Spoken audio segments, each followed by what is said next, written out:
Então, estamos no...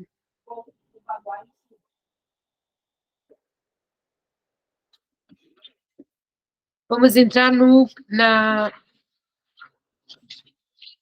o segundo capítulo, que se chama Lutando Sozinho. Então, eu contei um pouquinho como foi a sua infância, né, da onde que ele veio, como ele foi educado. E agora, então, ele assim, em algumas palavras, eu vou falar que ele trabalhou a vida toda como um pai de família, teve, acho que, 3 filhos, ele teve uma farmácia, era farmacêutico, e ele nunca esqueceu a instrução de seu mestre espiritual, que lhe disse, a primeira vez, né, quando ele encontrou, tinha uns 20 e poucos anos, o mestre espiritual já falou que ele deveria ir para o Ocidente, como ele falava bem o inglês, para transmitir esse conhecimento em língua inglesa no Ocidente. Então, ele se preparou a vida toda.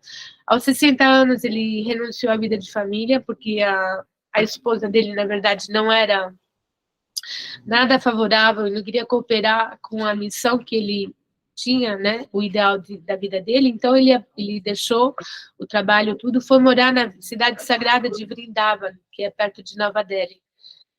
E lá ele viveu durante 10 anos como um monge, um swami, né, que é a última ordem de tem né, celibato, vida de casado, vida de mais ou menos renunciante e renunciante total, que é os swamis, os sannyasis.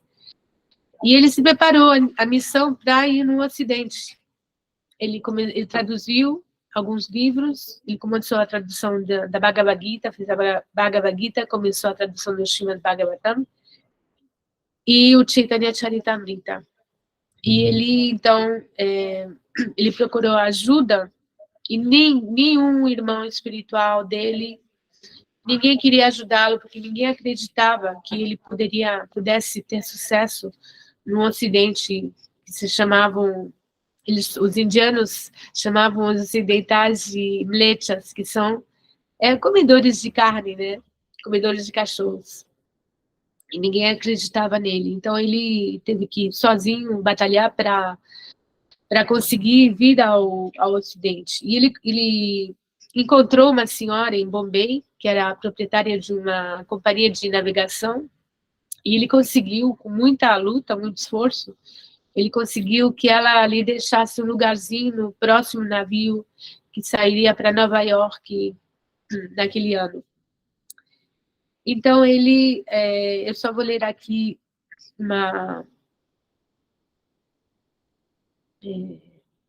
quando então ele embarcou no navio, se chamava Jaladuta, que saiu de Bombay. Ele tinha apenas uma mala, um guarda-chuva e um suprimento de cereais secos. Não sabia o que encontraria para comer nos Estados Unidos. Imagina, eles não tinham televisão nem internet naquela época. Era o meado dos anos 60. Talvez houvesse apenas carne. Nesse caso, estava preparado para sobreviver com batatas cozidas e o cereal que carregava consigo. Sua principal bagagem, vários baús com seus livros, estava sendo despachada separadamente pelo cargueiro da Síndia. 200 coleções de 3 volumes. O simples fato de pensar nos livros trazia-lhe muita confiança.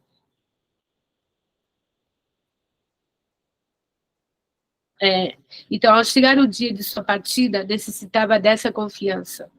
Estava fazendo uma importante ruptura com sua vida anterior e já era idoso, tinha 70 anos. Estava indo para um país desconhecido e provavelmente hostil.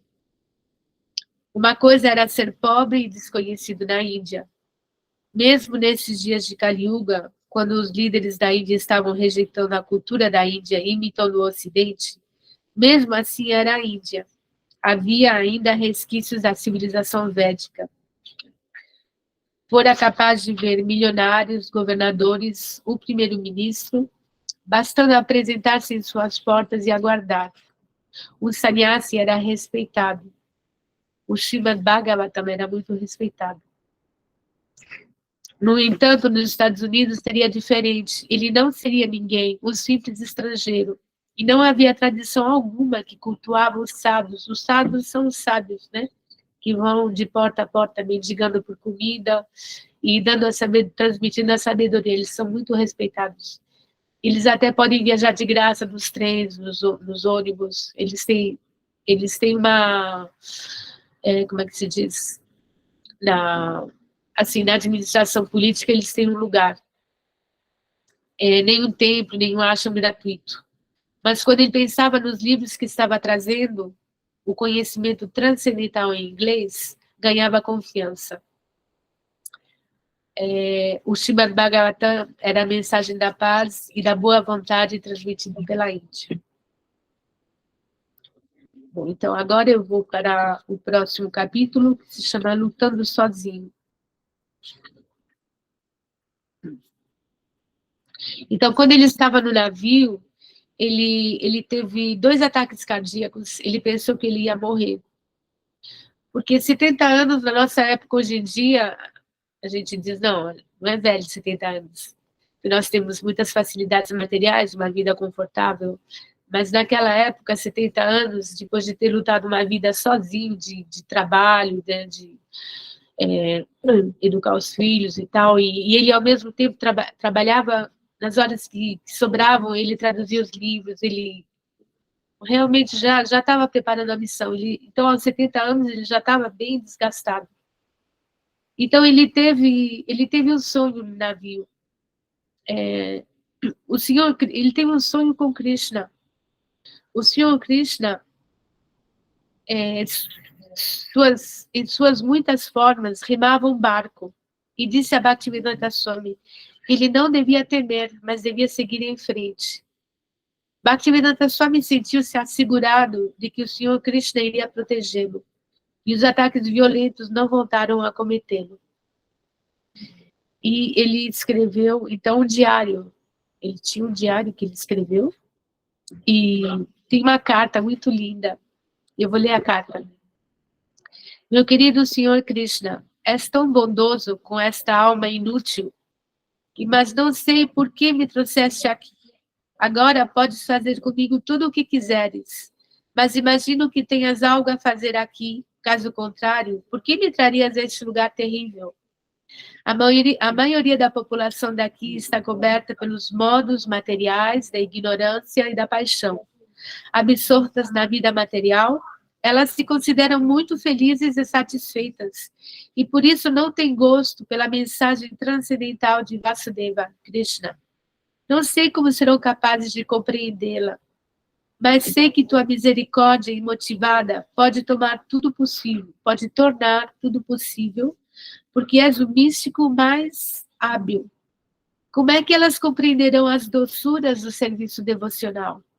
Ó Senhor, apenas peço que me des tua misericórdia para que eu seja capaz de convencê-las de tua mensagem. Por tua vontade, todas as entidades vivas ficaram sob controle da energia ilusória e, portanto, se quiseres, se for esta tua vontade, elas também poderão libertar-se das garras da ilusão.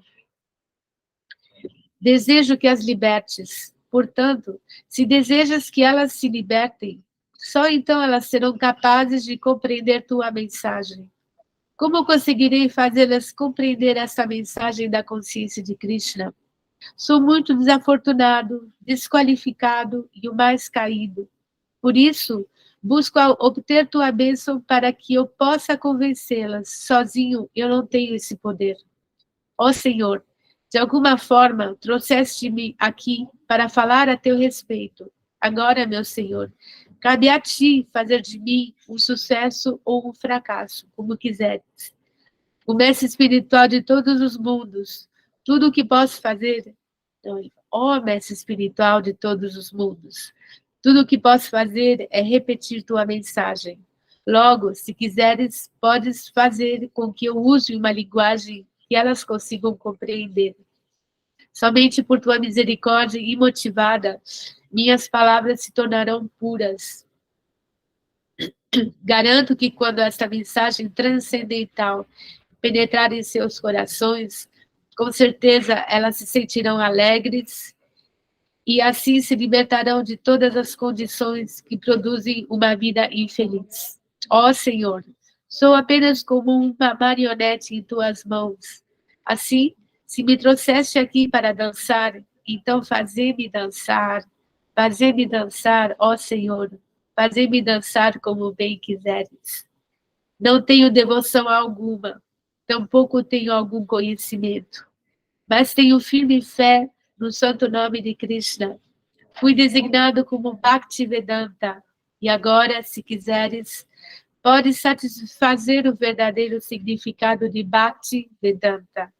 Assinado, o mais desventurado e insignificante pedinte a ser Bhaktivedanta Swami. Abhay Charan Bhaktivedanta Swami, a bordo do navio Jaladuta, no cais de Boston, Massachusetts, Estados Unidos, 18 de setembro de 1965.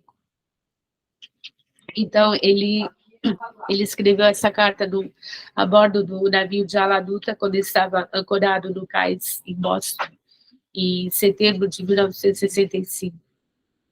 Deixa eu ver aqui. São 7h11.